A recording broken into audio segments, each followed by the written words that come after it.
코로나라고 하는 긴 터널을 지나면서 급변하는 변화의 그런 소용돌이를 우리가 경험했습니다. 직장 문화나 개인의 생활 방식에도 큰 변화가 일어났고 교회 공동체 역시 변화의 소용돌이 속에 있습니다. 코로나 때문은 뭐고 아니겠지만 세상의 변화는 우리가 생각하는 것보다 훨씬 더 빠르게 변하고 있습니다. 무엇을 기대하든 무엇을 바라든 세상이든 교회든 어떤 모습으로든 변화는 일어날 수밖에 없습니다. 바랄 수도 있고 바라지 않을 수도 있을 거겠지만 어떻게든 세상은 변해갑니다. 교회도 변해갑니다. 사람들도 변해갑니다. 이런 변화 속에서 때로는 새로운 것들을 받아들일 수밖에 없는 그런 현실적인 문제를 우리가 만나는 것도 사실입니다. 흔히 위드 코로나니 혹은 포스트 코로나니 뭐 이런 신조어를 만들어내면서 코로나 이후에 다가올 새로운 시대에 어떻게 살아갈 것인지에 대해서 세상은 고민하고 있습니다. 교회 공동체 안에서도 크게 다르지 않습니다. 하지만 이러한 새로운 삶의 양식의 변화의 바람 속에서도 오늘 우리 그리스도인인 우리가 더 고민해야 할 것은 어떻게 건강한 신앙생활을 할 수 있을까라는 겁니다. 이런 변화의 바람 속에서 어떻게 하나님의 섭리와 하나님께서 말씀하시는 그 말씀을 우리가 바르게 이해하고 하나님을 경외하는 삶을 살아낼 수 있을까? 이게 오늘 우리의 고민이 되어야 하고 기도 제목이 되어야 하고 우리가 그 해답을 찾아가기 위해서 참 부단히 노력해야 할 그런 시대가 우리가 지금 맞는 이 시대입니다. 그런데 창세 이후에 세상에 존재하는 모든 것은 해를 거듭해 갈수록 시대가 변해가면서 그런 점점 더 변화를 거듭해 갔고 이런 변화 속에서도 결코 사라지지 않고 또 지켜낸 것도 있었고 또 새롭게 태어난 것도 있습니다. 그러한 변화 속에서도 여전히 건재하게 존재한 것이 교회였고 시대와 문화를 아우르는 하나의 진리로 존재한 것이 성경이었습니다. 성경은 모든 세대 속에서 하나님의 말씀을 하나님의 살아계신 그 말씀으로 존재했고 그리고 교회는 그 성경의 말씀의 가르침을 선포하고 그 가르침을 따라 또 다른 가르침을 주고 또 교훈을 선포했습니다. 이런 변화가 거듭해져가는 수십 년, 수백 년, 수천 년의 이런 세상의 변화 속에서 계속 동일한 하나님의 말씀들이 선포되어져 왔습니다. 그러한 변화의 세상 속에서 그리스도인은 성경을 붙들고 내가 살아가는 이 삶 속에서 어떻게 살아내야 할지 그 삶의 지혜를 얻고 삶의 방식을 또한 만들어 갔습니다. 이것이 세상 속에서 사는 우리 그리스도인들이었고 또 교회였습니다. 신학교를 다닐 때 우리 많은 선배 목사님들이 단에서 설교를 하면 우리 신학생들을 향해서 참 부산히도 걱정을 하고 염려하며 그런 말씀들을 많이 하셨습니다. 너네들이 목회 현장에 나갈 때 너 좀 그런 모습으로 목회를 하면 어떻게 되겠냐. 엄청 책망도 많이 하십니다. 더 기도해라. 더 말씀을 많이 읽어라.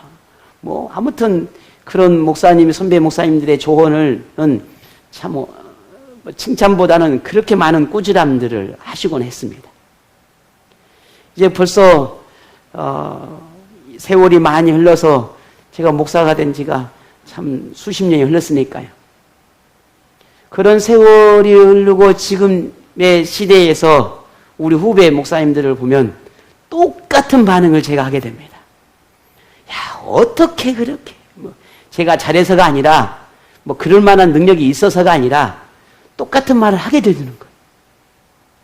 그것은 그만큼 세상의 변화와 이 변화의 흐름 속에서 교회도 변하고, 목회자도 변하고, 성도도 변하고, 참 많은 변화가 거듭해 가는 것을 우리는 눈으로 확인한다는 겁니다. 결국은 우리가 아무리 세상을 거스르고 아니라고 외치고 아니 뭔가를 불의하다고 외친다 할지라도 이 세상의 변화의 이 변화를 거스를 수도 막을 수도 뒤집을 수도 없다라는 거예요. 결국 우리는 이런 변화 속에서 답을 찾아야 되는데 그 답을 어디서 어떻게 찾아야 할까 하는 겁니다.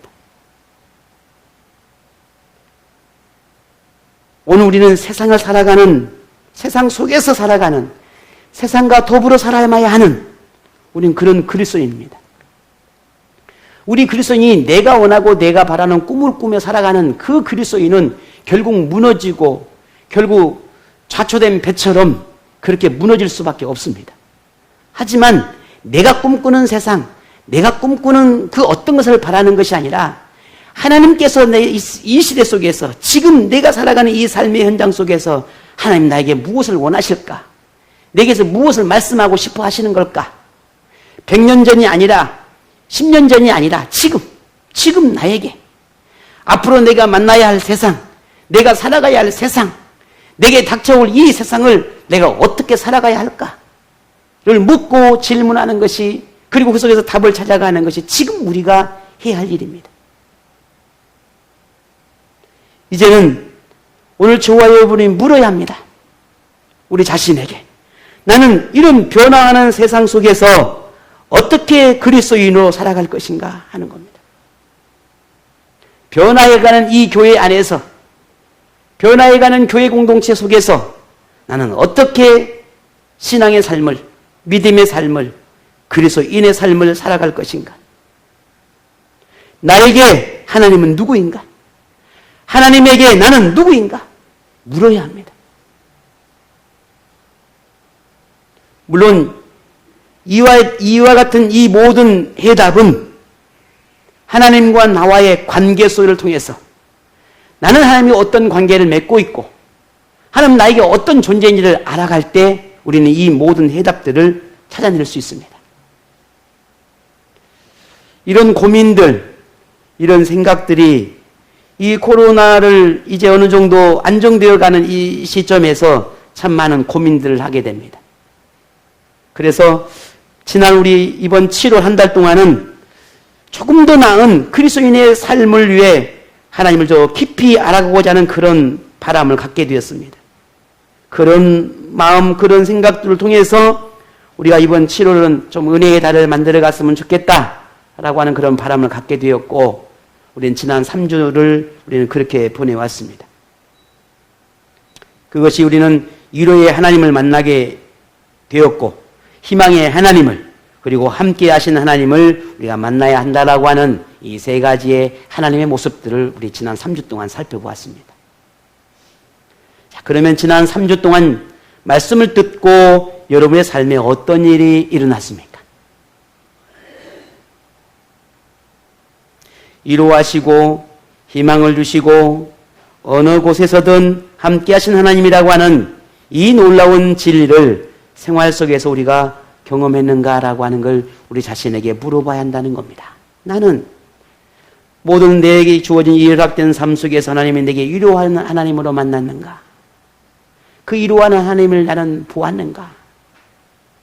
내 삶에 내게 희망을 주고 미래를 꿈꾸게 하시는 그 하나님이 내게 일하고 계시는걸 나는 알고 있는가? 내 모든 삶의 현장 가운데 나와 함께 하시는구나 라고 하는 그 하나님을 나는 보았는가? 깨달았는가? 하는 겁니다.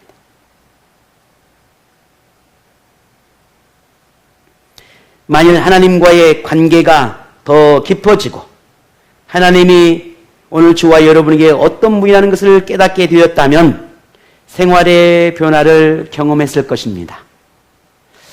저 역시도 지난 이제 3주를 보내면서 한 달이 이제 넘어가고 있지만 특별한 달이었으면 저 자신에게도 제 개인에게도 분명한 고백하지 않을 수 없는 그런 달이었음을 보게 됩니다.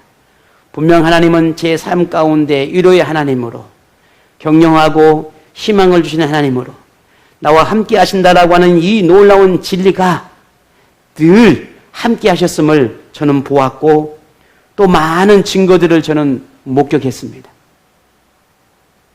여러분은 어떠셨습니까?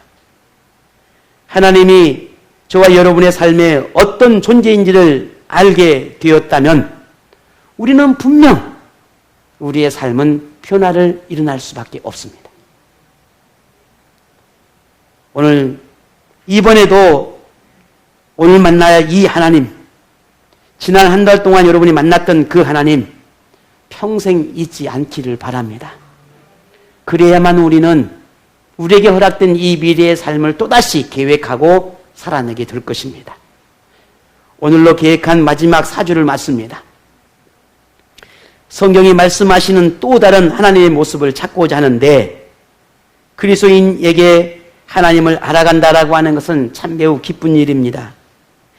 하나님을 아는 만큼 신앙의 깊이는 더 깊어지고 삶의 모든 영역에서 하나님을 느낄 수 있을 테니 신앙생활은 더 즐겁고 행복해질 수밖에 없습니다. 그래서 오늘 우리가 만나고 싶은 네 번째 하나님은 예수님이 비유적 표현을 통해서 자신을 나타냈던 말씀입니다. 물론 본문은 예수님이 자신이 누구인지에 대한 것을 이 비유를 통해서 말씀하신 것이지만 예수님이 하나님과 동등한 분이라고 하는 것을 우리는 성경의 진리이니 오늘 본문에 비유되어지는 이 비유 속에서 나타나는 것은 예수님 자신을 나타내는 비유이지만 결국 하나님이 어떤 분인지를 우리가 이해할 수 있는 충분한 비유의 말씀이 됩니다. 예수님의 비유를 통해서 그래서 오늘 우리가 만나고 싶어 하는 하나님은 선하신 하나님입니다. 선하신 하나님. 오늘 본문 10장 11절에 14절에 반복해서 나오는 표현이 나는 선한 목자라 라고 하는 말씀이 반복해서 나옵니다. 나는 선한 목자라. 나는 선한 목자라. 본문에 등장하는 목자는 예수님을 상징합니다. 그리고 양은 제자를 상징합니다. 이것을 조금 더 이제 확대해서 보게 되면은 목자는 하나님을 의미합니다. 그리고 양은 오늘날 하나님의 자녀인 모든 그리스도인을 의미한다고 할 수 있습니다.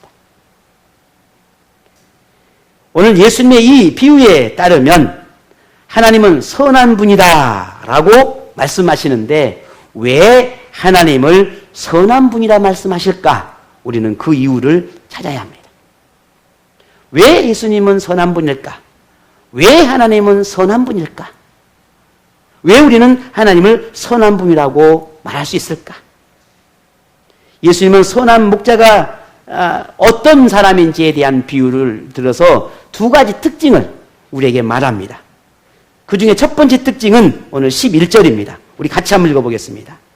나는 선한 목자라. 선한 목자는 양들을 위하여 목숨을 버리거니와. 아멘. 선한 목자의 첫 번째 특징은 양들을 위하여 목숨을 버린다라는 겁니다. 이게 선한 목자입니다. 이게 하나님이 선하시다라고 하는 의미입니다.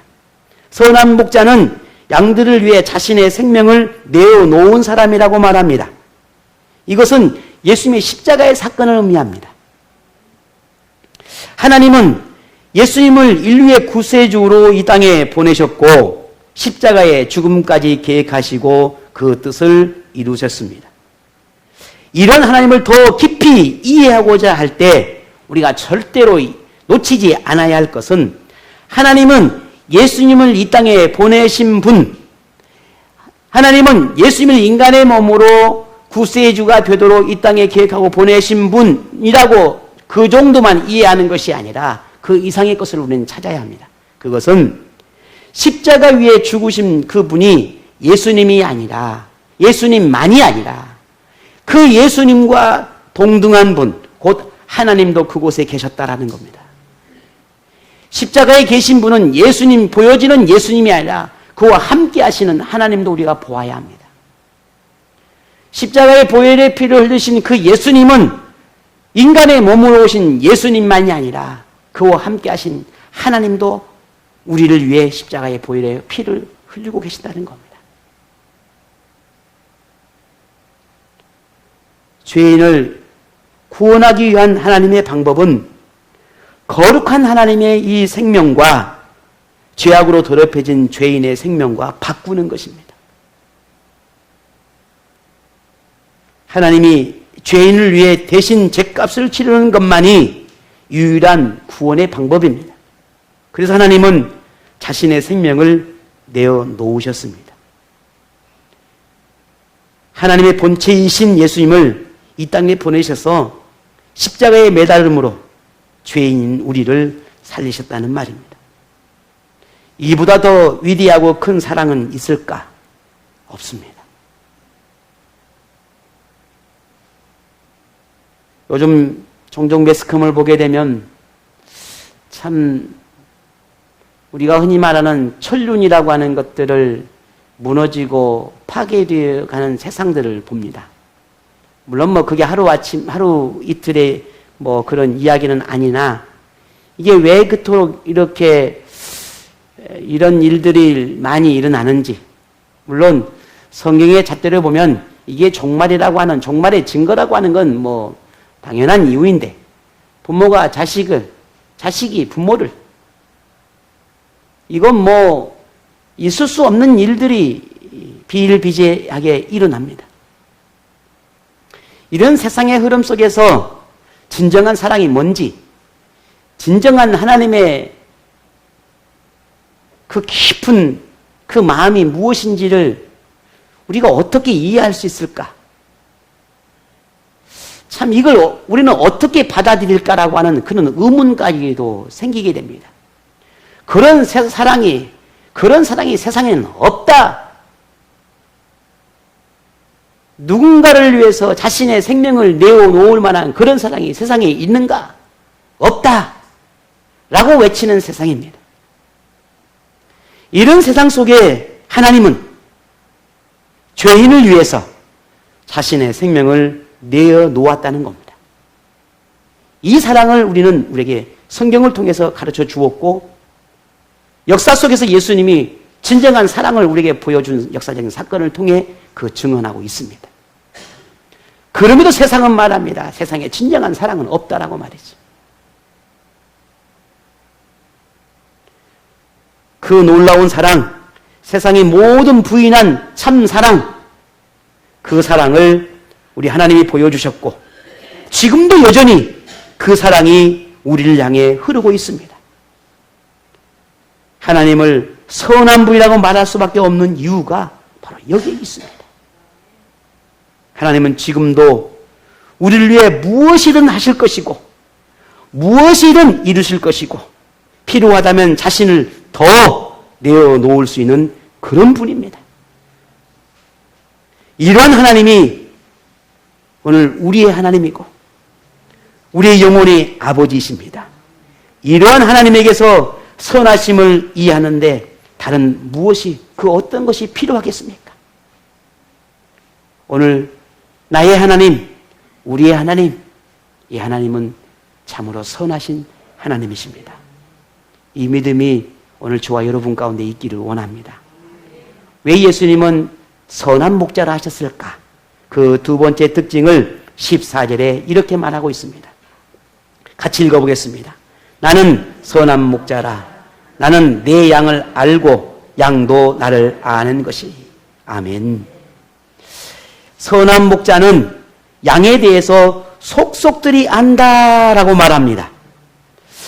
여기서 목자가 양을 안다라고 하는 이 안다라고 하는 말의 의미를 좀 찾아보니 단순히 보여지는 어떠한 것을 아는 게 아니라 이 안다라고 하는 말 안에는 느낀다, 이해한다라고 하는 말 뜻을 가지고 있습니다. 다시 말해서 선한 목자는 양을 안다라고 할 때 이 안다 안에는 선한 목자는 그 양의 모든 것을 느끼고 모든 것을 이해한다라는 의미가 포함되어 있다는 말입니다. 하나님은 우리의 생각이나 마음뿐만 아니라 우리의 변화무쌍한 이 감정까지도 느끼신 분이라는 말입니다. 오직 우리의 사람이 감정이 변했으면 심지어 이런 말까지 하죠. 어떻게 해요? 뭐 할 때 다르고 뭐 할 때 다르고?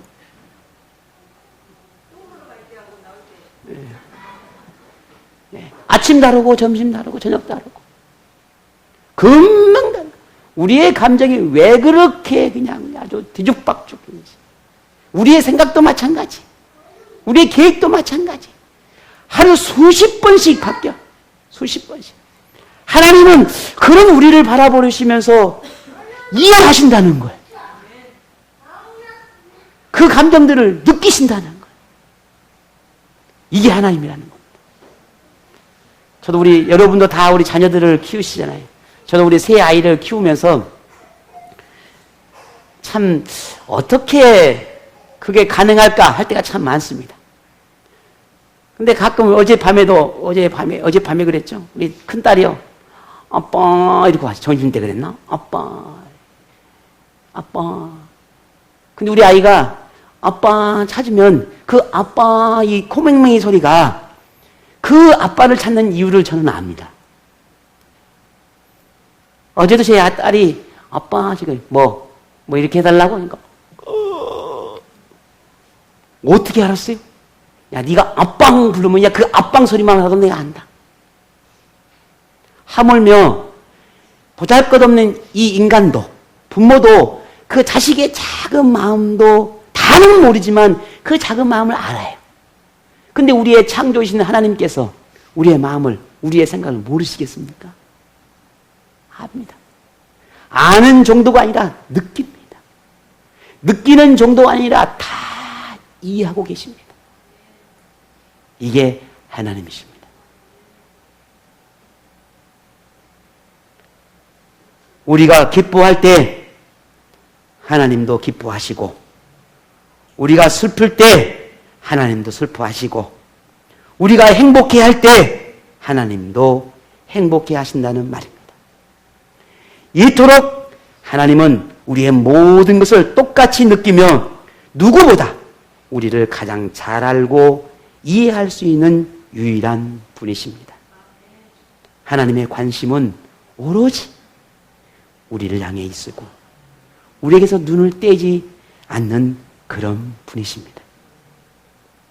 이런 하나님이심을 우리가 조금 더 이해하기를 바란다면 구약성경에 나온 말씀을 한번 보고 싶습니다. 모세가 광야에서 40년을 보내며 하나님에 대해 깨닫게 되는 것을 이스라엘 민족이 절대로 잊지 않기를 바라며 설교한 내용이 나옵니다. 그 내용 중에 신명기 32장 10절에서 12절의 말씀을 보게 되면 이렇게 설교를 합니다. 여호와께서 그를 황무지에서 짐승이 부르짖는 광야에서 만나시고 호위하시며 보호하시며 자기의 눈동자같이 지키셨도다. 마치 독수리가 자기의 보금자리를 어지럽게 하며 자기의 새끼 위에 너풀거리며 그의 날개를 펴서 새끼를 받으며 그의 날개 위에 그것을 입은 것 같이 여호와께서 홀로 그를 인도하셨고 그와 함께한 다른 신이 없었도다. 오늘 본문은 하나님을 왜 선한 분이라고 말할 수밖에 없는지를 너무나 확실하게 말해주는 말씀입니다. 하나님이 선택한 이스라엘 민족을 온갖 위험이 도사리고 있는 그 황무지에서 광야에서 만나주시고 또한 호위하고 보호해 주시고 지켜주셨다는 겁니다. 이걸 모세는 눈으로 보았고 순간순간 매 순간 모든 역사를 40년 동안 그렇게 광야에서 보았다는 겁니다. 그 하나님을 너희가 잊지 않아야 한다.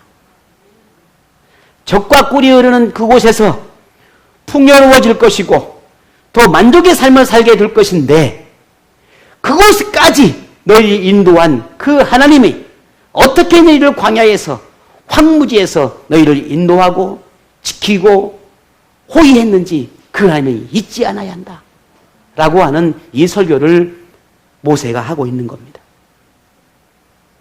마치 독수리가 큰 날개로 새끼를 보호하듯 하나님이 이스라엘 민족의 완전한 보호자였고 그렇게 이스라엘의 보호자가 되고 인도자가 되어준 그 분이 오직 하나님뿐이었다 라고 말하고 있습니다.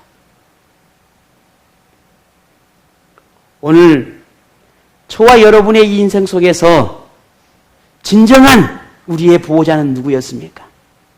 하나님뿐이었습니다.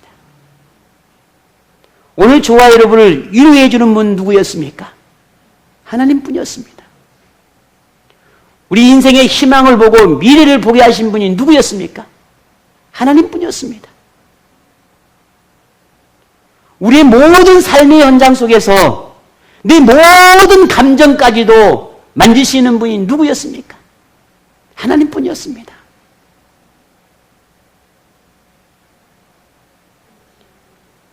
그 하나님을 오늘 우리가 만나야 하겠고, 오늘 그 하나님을 고백할 수 있어야 하겠고, 오늘 그 하나님을 우리가 찬양할 수 있어야 하겠습니다. 자, 그러면 하나님은 오래전 구약시대에 그렇게 모세와 함께했던 이스라엘 민족과 함께했던 그 하나님뿐이었는가? 그곳에 계셨는가? 지금은 아닌가? 아니죠. 지금 우리를 하나님 나라의 백성으로, 하나님 나라의 자녀로 삼으신 분이 누굽니까? 하나님이셨습니다. 우리의 죄악을 용서하고 구원해 주신 다른 신은 없습니다. 나의 허물을 덮어주고 용납해 준 신은 없습니다. 내 실수와 허물을 들춰내고 정죄할 수는 있으나 그걸 이해하고 덮어주는 신은 없습니다. 사람도 없습니다. 오직 하나님뿐이었습니다.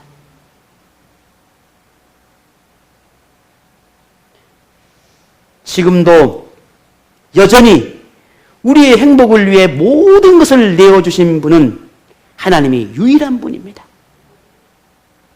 하나님만이 우리의 전 인생을 살피며 함께 웃고 함께 울고 함께 즐거워하는 분이십니다. 하나님만이 우리의 전부를 알고 함께 꿈을 꾸고 함께 인생을 만들어가고 계십니다. 우리에게 하나님만이 선을 행하시는 유일한 선하신 하나님이십니다. 이 하나님과 평생 동행하는 삶이 오늘 여러분 가운데 있기를 원합니다. 예수님은 선한 목자와 반대되는 삭군 목자에 대해서도 비유를 이어갑니다. 왜 예수님은 이 삭군 목자에 대한 비유를 또 했을까? 오늘 이 본문을 읽어보면 왜 그리 했는지를 그 이유를 알게 됩니다. 오늘 삭군 목자는 어떤 사람인지 본문 12절에서 13절의 말씀을 이렇게 말합니다. 우리 같이 읽어보겠습니다. 삭군은 목자도 아니요 양도 제 양이 아니라 이리가 오는 것을 보면 양을 버리고 달아나나니 이리가 양을 물어가고 또 해치느니라. 달아나는 것은 그가 삭군인 까닭에 양을 돌보지 아니함이나. 아멘. 삭군은 목자도 아니다 라고부터 시작합니다. 삭군 목자라고 하는 것은 말 비유 자체가 되지 않는 것이지만 우리가 이해를 돕기 위해서 우리 삭군 목자를 하겠습니다. 삭군 목자는 품삯을 받는 일꾼을 말합니다. 싹스를 받는 겁니다. 삭군은 주인을 대신해 양을 돌보는 사람입니다. 삭군은 품삯을 받기 위해 잠시 양을 돌보는 것일 뿐 주인과 똑같은 그 마음으로 양을 대하거나 양을 대하는 그 생각이 같지 않습니다. 여러분 식당에 가서 과도하게 친절을 베푸는 사람과 자기 일을 잘하는 사람의 차이점을 여러분 보실 거예요. 그럼 우리는 금세 알 수 있습니다. 누가 주인인지. 그러잖아요? 금세 알아요. 저분이 주인이구나. 아, 저분은 알바생이구나.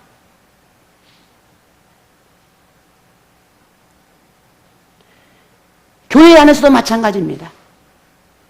오늘 박사님 정말 눈물로 저를 위해 기도해 주셨습니다만 정말 그렇습니다. 교회를 진짜 사랑하는 사람과 그냥 내게 여느 어떤 교회와 크게 다르지 않는 교회로 생각하는 사람은 분명 달라요. 정말 목사를 아끼고 이해하고 사랑하는 사람과 목사를 단순히 나의 영적인 지도자 정도로 생각하는 사람은 분명 달라요. 정말 사랑하는 사람과 그렇지 않은 사람은 분명 대하는 게 다릅니다. 성도들 간에도 마찬가지입니다. 내가 정말 사랑하는 거 품은 성도와 그냥 내가 우리 교회 교회를 다니는 한 믿음의 지체로 생각하는 것과 분명 달라요.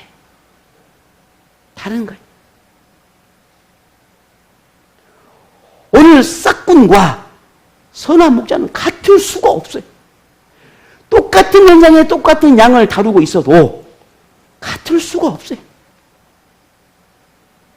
삭군은 주인을 대신해 잠시 일에 충실하기만 하면은 자신의 책임을 다한다고 생각하는 사람이. 그러니 양을 알 필요도 없고 굳이 알려고 할 이유도 없습니다. 만일 자신이 신상에 해가 되는 상황이 벌어지면 자신을 먼저 생각하고 얼마든지 양을 버릴 수도 있습니다. 내게 뭔가 문제가 생기면 금세 버릴 수 있는 거예요. 이게 삭군이에요. 내가 힘들면 그만두면 되는 거예요. 왜? 그만큼은 나 싹 받으면 되니까. 이게 삭군이에요. 삭군에게 양은 중요하지 않습니다. 양은 단지 품삯을 얻기 위한 도구일 뿐이에요. 그게 삭군입니다. 혹 하나님에게서 삭군의 모습과 같은 것을 혹시 여러분 그런 생각이 들어진 적이 있으십니까?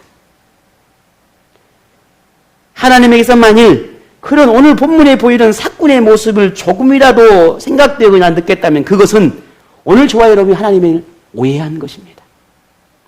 하나님을 잘못 아는 거예요. 하나님은 악을 미워하시며 선을 행하는 것을 기뻐하십니다. 그래서 선하신 하나님은 자연 우리를 버리지 않아요. 하나님이 자기 영광을 얻기 위해 오늘 저와 여러분을 도구로 이용하지 않습니다. 하나님은 평생 단 한 번도 우리를 소홀히 여기거나 방치하지 않으셨다는 말입니다. 왜냐하면 하나님은 삭군이 아니기 때문입니다.